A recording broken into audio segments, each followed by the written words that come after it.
Hello everyone, আসসালামু আলাইকুম। Welcome back to my channel. আজকের রেসিপিতে ডিম ছাড়াই তৈরি করে দেখাবো মেয়োনিজ।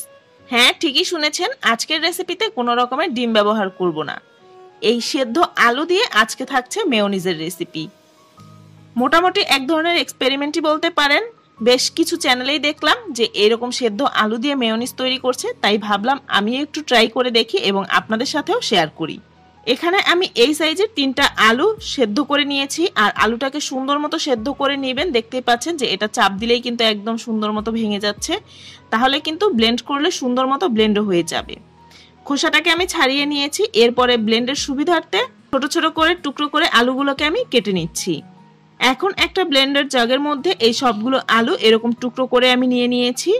এর মধ্যে দিয়ে দিয়েছি আধা টেবিল চামচ পরিমাণ লবণ। আলুর মেয়োনিজে লবণের পরিমাণটা কিন্তু একটু বেশি ব্যবহার করা হয়। 1.5 টেবিল চামচ পরিমাণ দিয়ে দিয়েছি চিনি, সেই সাথে 2 টেবিল চামচ পরিমাণ দিয়ে দিয়েছি গুঁড়া দুধ। গুঁড়া দুধটা হাতের কাছে না থাকলে বাদও দিতে পারবেন। আধা চা চামচ পরিমাণ কালো গোলমরিচ আমি এরকম আধা ভাঙা করে দিয়ে দিয়েছি, সেই সাথে আধা টেবিল চামচ পরিমাণ রসুন কুচি এখানে ব্যবহার করেছি।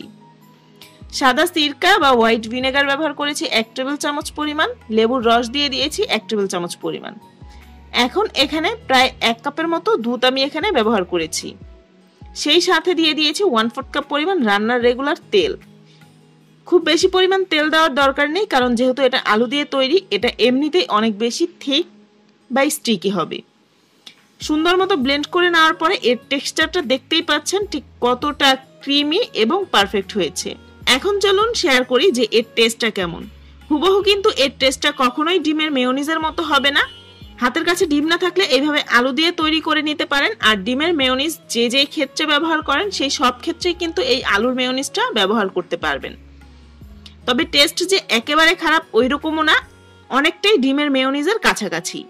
আশা করছি আজকের রেসিপিটা আপনাদের কাছে ভালো লেগেছে। যদি ভালো লেগে থাকে ভিডিওটিতে একটি লাইক দিয়ে ফ্রেন্ডস এন্ড ফ্যামিলির সাথে আমার আজকের রেসিপিটা শেয়ার করবেন। আমার চ্যানেলটা যদি এখনো সাবস্ক্রাইব করে না থাকেন তাহলে প্লিজ আমার চ্যানেলটা সাবস্ক্রাইব করবেন। সবাই খুব বেশি ভালো থাকবেন। আল্লাহ হাফেজ।